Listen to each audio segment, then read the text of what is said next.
Good morning. For the folks that are in engineering live stream, good morning, good afternoon, good evening, and probably good night for some of you. First announcement. We figure out a ways to double the productivity of engineering over 4 days. We send all the executives from Calix here, and we let them loose, and they get excited, and they're going to do a much better job. So let's talk about this. What's the journey? I mean, Carl spoke about this, Michael and Shane. It comes with a sense of purpose, if you want, and it's personal.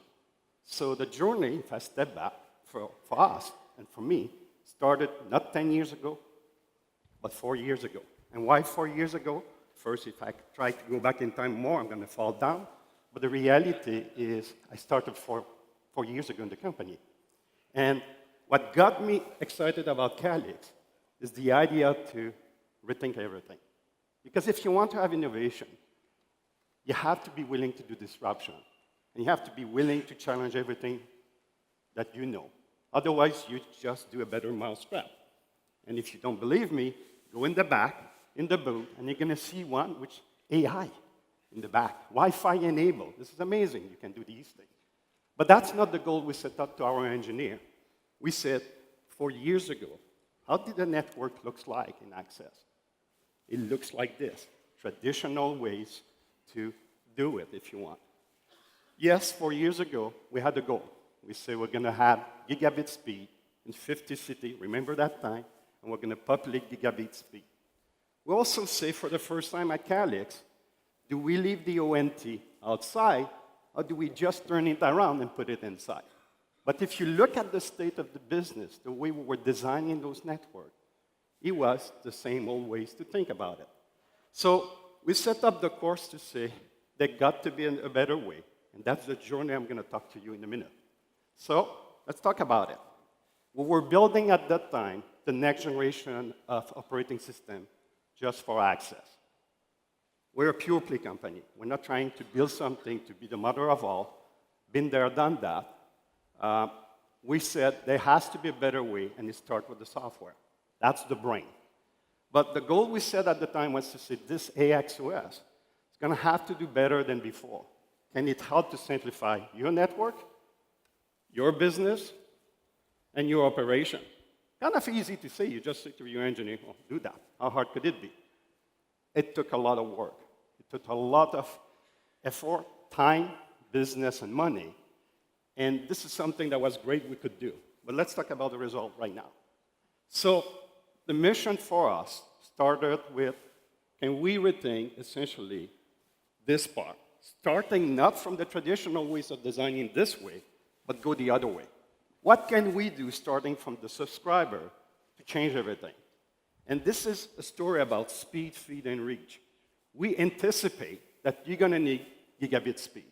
Not simply because as you're going to consume it yourself, but the new world of machine to machine, the new world of autonomous system, the new world of 5G is going to force essentially more speed in the network. So we look at aggregation, we look at place in the network, and the first constraint we say to our engineer, it cannot be dictated by the physical layer anymore. The experience should be independent of copper, coax, fiber, and mobile. Eliminate that. Has to be the same experience. And in 2016, if I jump to that time, by the way, I practiced yesterday the backflip. And I was like, if I could do it on the stage and Carl can see me over and over, that would be great, but I'll do it next time. So we basically introduced, pushing the network was the E3, the remote node. We also introduced G.fast. All those products and those capabilities were around enabling the journey of gigabits Ethernet, if you want.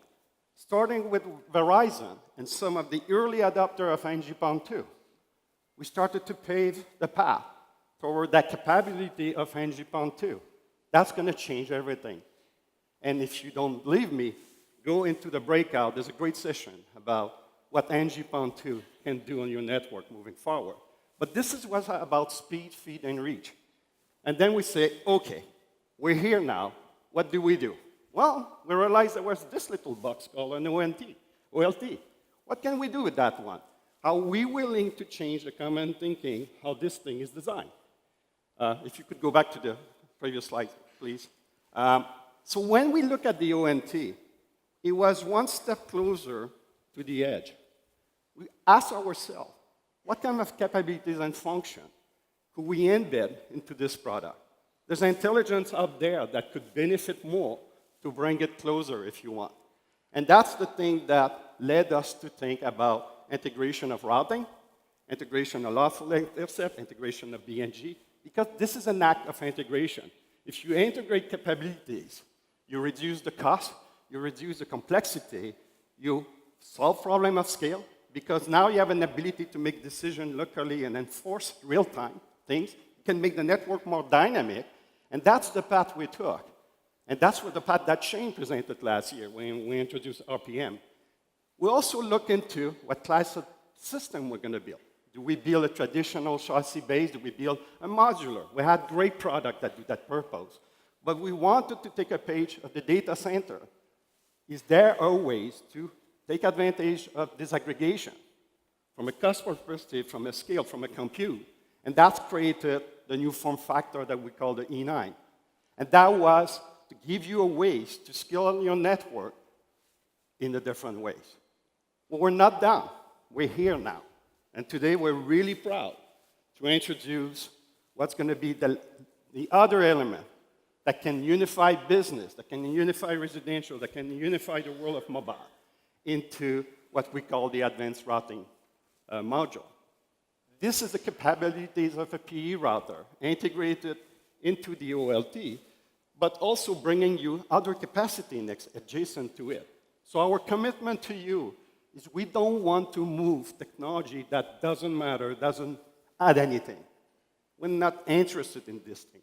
We're interested to do the right thing, and this is an exciting time because in addition of adding the advanced routing, we're going to change the aggregation.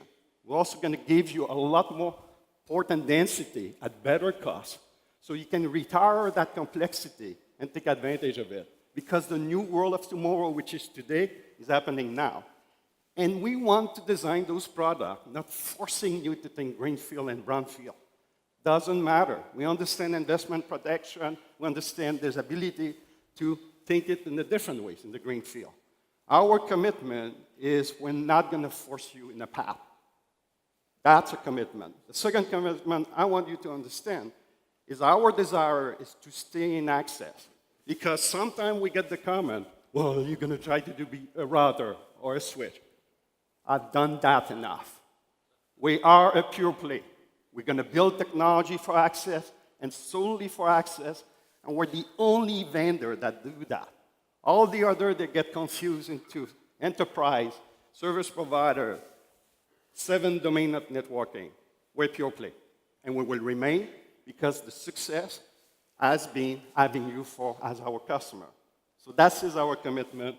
Let's not be confused about that. But underneath that, all that technology and where we're going to bring in, there is an operating system. We redesigned from white sheet of paper, AXOS, and the journey started 6 to 7 years ago.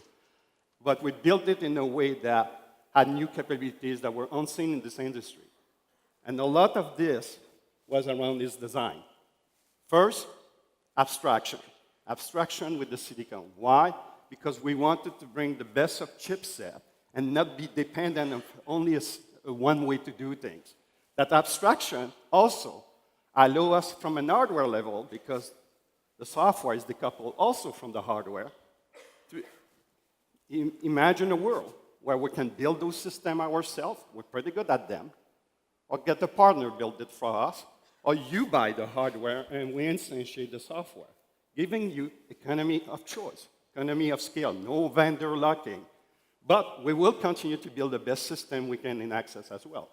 We can do this because we have this abstraction. Other thing, to reduce the cost of operation, we talk a lot about automation of workflow, etc. You have to have a common syntax.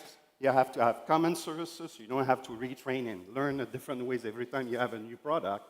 That's what common services is. That abstraction is the recipe with a standard-based object model to reduce the time of your OSS. Without that, we wouldn't be able to do this. It's modular. I've done modular system that looks like this in the past. We used to call it spaghetti modularity, if you want. We're done. We have containment approach. We took a page of the data center. It's a Docker base. It's allowed virtualization. It's allowed different ways to move the intelligence across. And because of this, we can upgrade. We can repair without interrupts of services. So when you hear about the always on, it's the ability to contain capabilities, and contain failure in that module. So when they go wrong, we can upgrade them without breaking everything. That's unique in the industry. I'll challenge everybody about that one. And last, are you going to be a proprietary system like everybody else? We're not. We leverage the industry. Everything is standard-based. We don't do vendor extension. We're also going to embrace partnership. If you think you have a better module than us, or the capabilities you want, let's talk. We have an ability to make it extensible by us or by partner of us. And Avi's going to be there in a minute talking about this, how exciting what we've done with Infosys on that front. So why does it matter to have that level of modularity? Is as you deploy the same capability everywhere, it matures faster. It gets stabilized. And that's the trick to have high quality. This is also the trick to avoid to retest everything all the time. That's the reason we build it this way. But talking about an OS that only exists in one platform, in one system, makes nothing. The reason of having a platform is to build a family of product with it.